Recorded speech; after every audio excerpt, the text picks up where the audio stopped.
shadowed corners of our existence, where desperate pleas for mercy echo against a vast chasm of silence, there lies a world unsettlingly familiar that transcends culture, epic, and geography. It is a monstrous shadow, not just cast by the fiendish outliers of our species who commit acts of unspeakable evil with clear intent and sadistic pleasure, but it is the broader, equally as insidious silhouette of the ordinary, the everyday, and the wholly unremarkable individuals whose lives are not defined by nefarious deeds, but by a more subtle, perhaps even more dangerous form of complicity.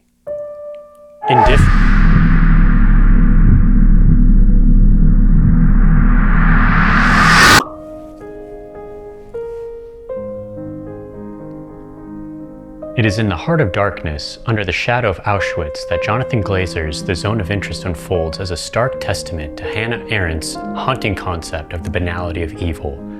This film, like the tendrils of history it explores, refuses to confine itself to the past. Another statement also from the death cell of the Bratislava prison, Arendt taught us that evil does not always lurk in the hearts of the monstrous. It dwells in the ordinary, in those who follow orders without question. Though Eichmann was covered by orders from Hitler and Himmler, his personal share in this act, the decimation of European Jewry, was decisive, and he must be regarded as fully responsible for it, as there were other possible ways of circumventing Hitler's order. The response to make in such a way as to frustrate every possibility of a settlement. And in another statement, also from the death cell of the Bratislava prison, Glazer's film, through its piercing narrative and postmodern storytelling, holds up a looking glass to this unsettling truth that all too often finds ourselves staring from within, right back.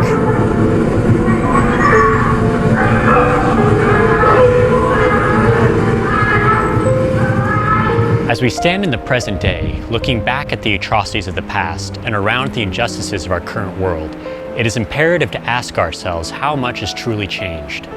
Are we, as a global society, any more vigilant in our opposition to injustice, any less susceptible to the lure of turning a blind eye to suffering that does not touch us directly?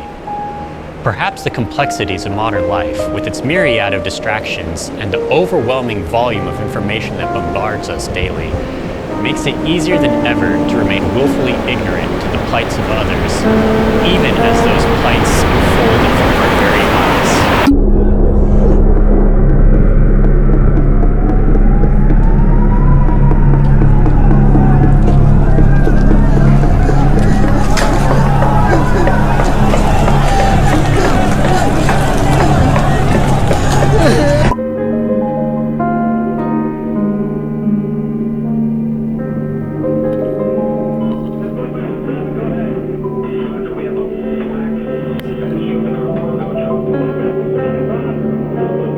The Zone of Interest is far more than just a historical recounting of Rudolf Hess's banal evil as commandant of Auschwitz. It employs its meticulous sound design and postmodern techniques to blur the lines between then and now, challenging us to see that the echoes of the past reverberate just as loudly in today's present.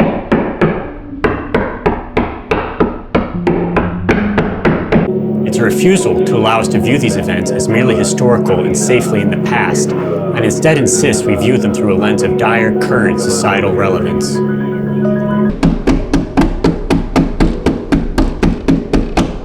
Jonathan Glazer's speech at the Oscars, a moment that for him was one of raw, shaking truth, stirred the pot.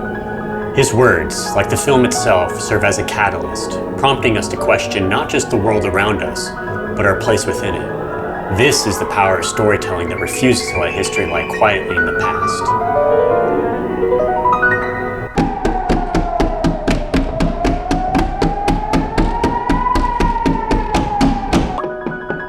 Echoing this sentiment is the narrative of Michael Verhoeven's 1990 film, The Nasty Girl, which through its own deeply postmodern lens, tells the story of a young German woman's quest to uncover her small town's Nazi past, only to find her community's oft-told heroic resistance narrative gradually crumbling under her intense scrutiny, which remains unwavering even in the face of increasing threats from those she once considered her dearest communal friends. It challenges us to confront the uncomfortable and is a stark reminder that the act of uncovering the truth is not without its consequences and is oftentimes met with resistance, anger, and even violence.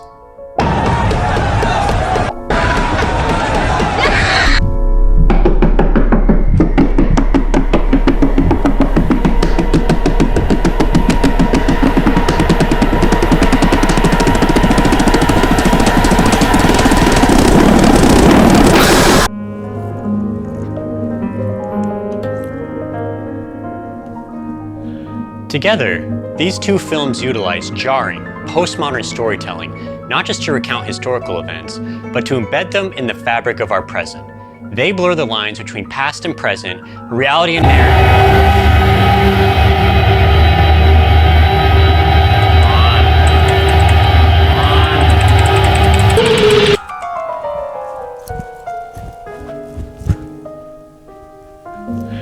These films show us that history isn't a relic to be safely observed from an objective distance, but is in fact a mirror that challenges us to examine both the explicit boundaries set by governments and institutions to blind us to our shared humanity. The personal lies and rationalizations we construct deep inside ourselves to live with the shame, guilt, and consequences of allowing evil to fester in plain sight.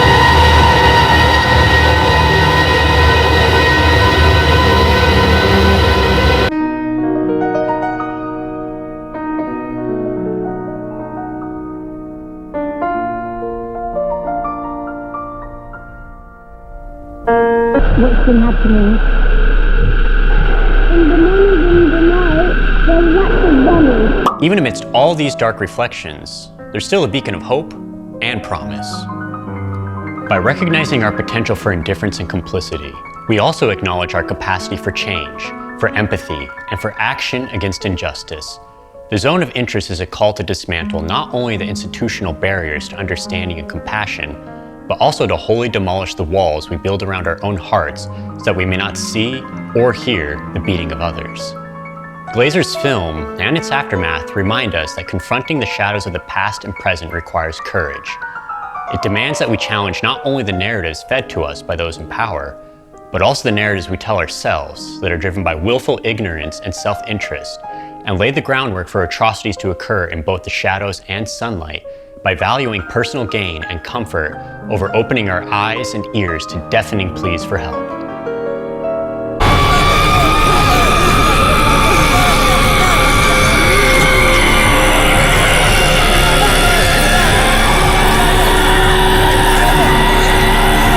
God damn it, shut the fuck up, I'm trying to film a fucking film essay! Algorithm's not gonna give a fucking shit about zone of interest anymore. Shh, asshole. No one gives a fuck. I'm trying to fucking film. Shh. You have to worry about the house shaking. Shut If it shakes, you feel like you're slowly falling. God damn it, They fuck get it! scared and It's a journey fraught with discomfort and backlash, but it's essential for making the choice to remember, to learn, and to move forward, not just as witnesses to history, but as architects of a future that learns from it. Fuck! It's a call to action, urging us to recognize the subtle ways in which we allow evil to take root. not right to do that for children. Goddamn crying fucking kids, I'm gonna finish this film. And we are family. Yeah. And does it happen all the time? It happens all the time. And what happened yesterday? How did you feel yesterday when we had to run and leave? Not very good. Okay. Were you scared? Yeah. Okay. And how does it feel that... Are you living at your home at the moment, Jenna? No. Okay, and how does that make you feel? Sad, I really miss my home, but I can't go. There's lots of bombing. Even in Dogland, there's bombing. In Dogland, yeah. Where do you live, Jenna? In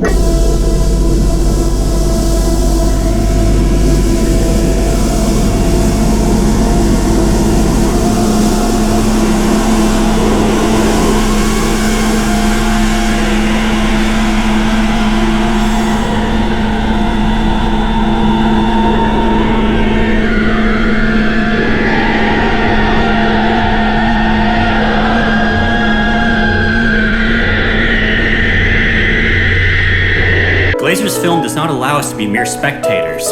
It and allow us to live with ourselves and sleep at night, while just on the other side is being viciously torn apart. It warns us that one day, we too might find ourselves on the wrong side of that wall. Our own cries falling on deaf ears, ignored, just as we once ignored the cries and pleas for help of others. Fucking finally. Alexa, change the lights back to white! Change the lights back! Just turn the fucking projector then! Now! Bongo truck picking up the bodies. Request permission to engage. This is why we must act against injustice from the outset. Not just to help others, but to save ourselves. Clear. Come on. For humanity is so eroded that we cannot recognize the suffering of others as we would our own. Clear. Don't wait until the injustice shows up at your front door. We need a evac this child. She's got a wound in the belly. I can't do anything here. She needs to get evac. Oh, it's their fault for bringing their kids to a battle. That's right. Please just let me finish my fucking film essay! This guy just drove over a body. Please! Yeah.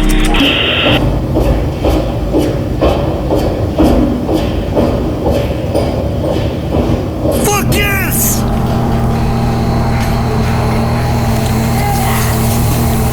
The zone of interest shows us the terrifying truth that some walls you build to block out the pleas of those in need will one day be the very same walls that echo your own screams for help. It's a cycle of indifference and inaction that feeds on itself, growing stronger with each person who chooses to look away! Fuck!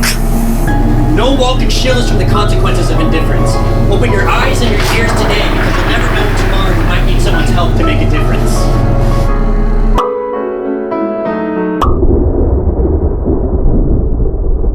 The more we speak of a they, the more we lose sight of the us that binds humanity together. And it is in this loss that we sow the seeds of future atrocities that inevitably come back to haunt all of us. We must understand that our fight against injustice is not just about saving others, but also about preserving our collective humanity and ensuring that when evil looks for new victims, it finds them.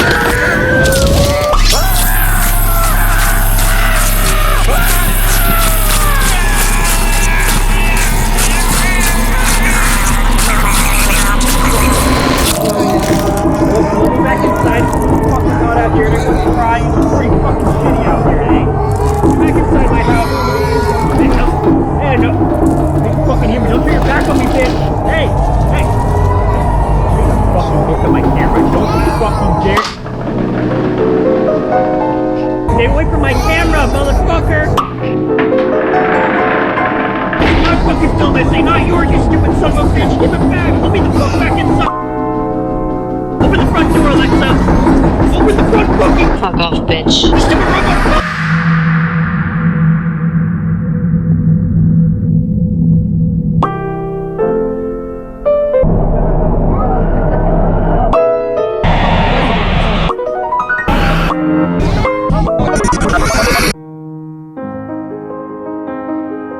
Robert Santo's haunting film essay, Indifference, takes us on a harrowing journey that exposes the role that ordinary individuals can play in acts of collective atrocity. By opening our hearts to the innate us to humanity of confront how others, the lack we of illuminate images not just our own depicting the paths, consequences but also of those of our choosing fellow to human ignore what we beings see with the in brightest of media, lights sometimes comprised of even awareness, before courage, being and compassion. away at our Through this continued act of vigilance, we prevent our shadows from ever obscuring the plights of others and ensure that the darkness will never again overtake us.